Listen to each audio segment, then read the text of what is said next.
Dawn in a mountain valley. Cold fog hugging the ground. A spear drives forward. An axe smashes down. Wood cracks, metal rings. Spartans, Vikings, on the same battlefield. This is the Infinite Arena, a place outside history where any two warrior cultures can meet on neutral ground. So today we answer it directly. Who wins? Spartan Hoplites or Viking raiders?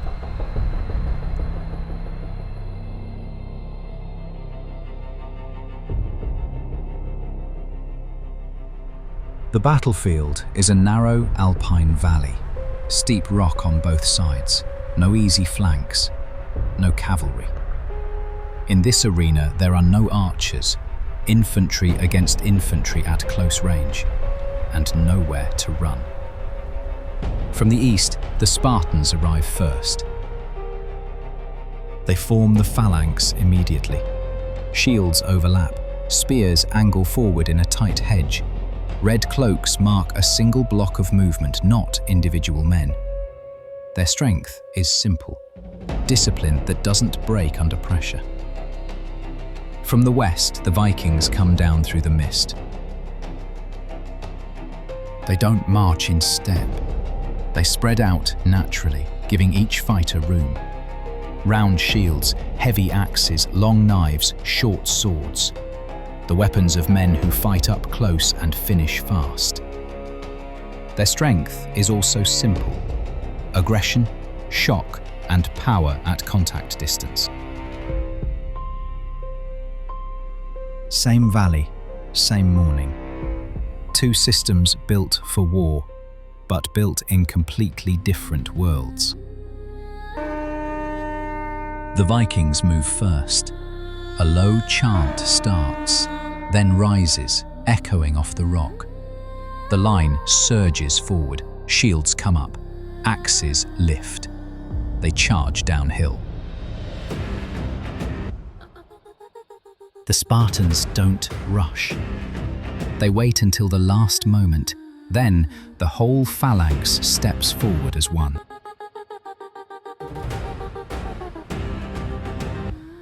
The collision is brutal. The first Viking line hits spear points and shield rims. Men go down on both sides. Wood splinters. Spears punch through gaps. Axes bite into bronze-faced shields. For a second, the Spartan wall ripples. But it holds. This is the first test, and it's exactly where the Spartans want the fight.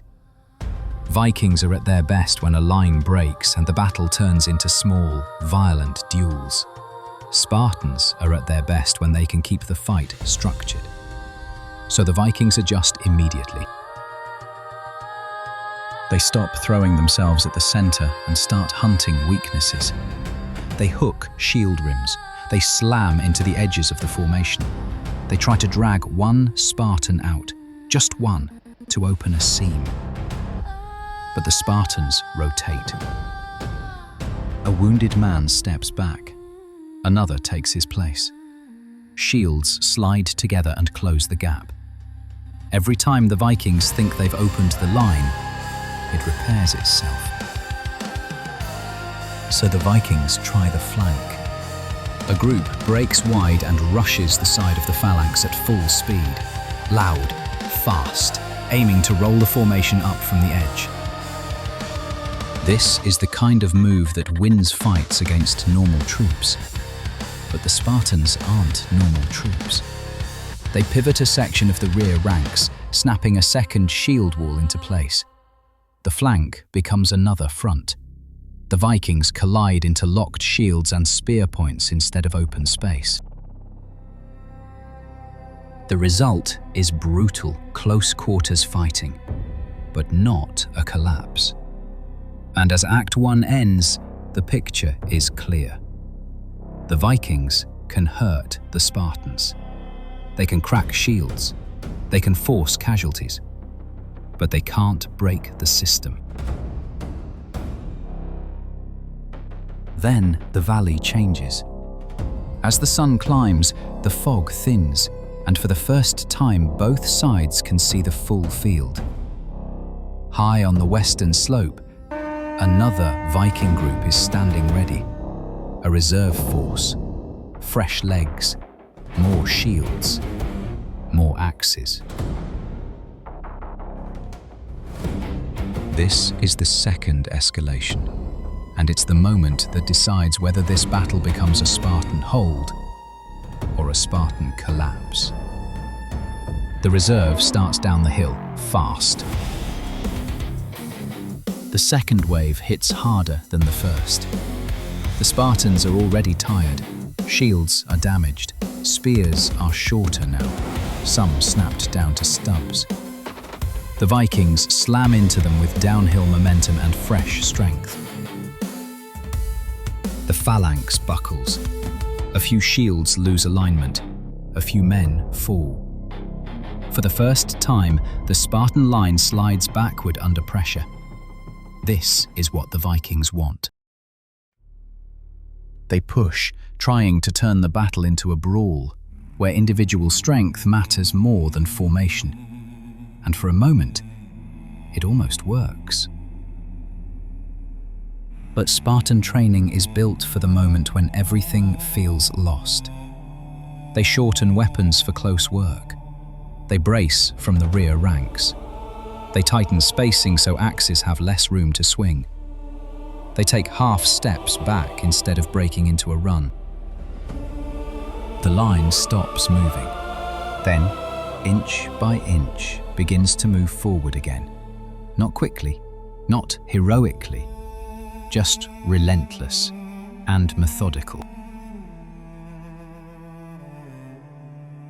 At the center, a Viking champion forces his way into the crush. A big man, heavy weapon, driving forward by sheer violence. He crashes into a Spartan commander. The Spartan loses his spear in the shove. The Viking loses his shield in the tangle. Now it's axe versus short blade. Two men at arm's length. No space to circle, no room to back away. The Viking swings heavy, trying to end it in one blow. The Spartan doesn't match power. He times it.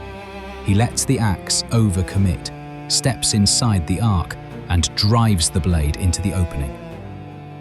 The Viking drops. And around him, something shifts. Not fear. Vikings don't fear easily. But coordination. That leader was the rhythm. Without him, the second wave loses its shape for just a moment. The Spartans exploit that moment immediately. They push as one block. Spears and shields drive forward in a tight surge. The Vikings stumble on uneven ground. The downhill momentum that helped them turns into a problem as their line compresses and loses room. The battle breaks into smaller fights. Some Vikings retreat uphill to reform. Some keep swinging until they're pulled down and pinned under shields. Some fight to the end because that's what they came for. But the second wave has failed to break the Phalanx, and once that fails, the Vikings have no clean answer left. When the noise finally fades, Spartans stand across the valley in a rough, battered line. Shields cracked, cloaks torn, arms shaking from effort. But still in formation. That's the difference. Vikings bring explosive damage and terrifying close-range power. They can break shields, kill quickly, and overwhelm weak lines. But in a confined valley with no easy flanks, Spartan discipline and rotation turns the battle into a test of endurance and cohesion. And that is the test Spartans were built to pass.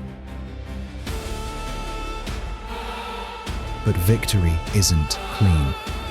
The valley floor is littered with broken spear shafts, split shields, and men who won't stand again. A Spartan victory here doesn't look like celebration. It looks like exhaustion. Because the Spartan method demands a price. Hold the line no matter what it costs the front rank. And for the Vikings, the price is different. In a fight where their greatest strength, chaos and shock, can't fully develop, fury burns out before it breaks the enemy.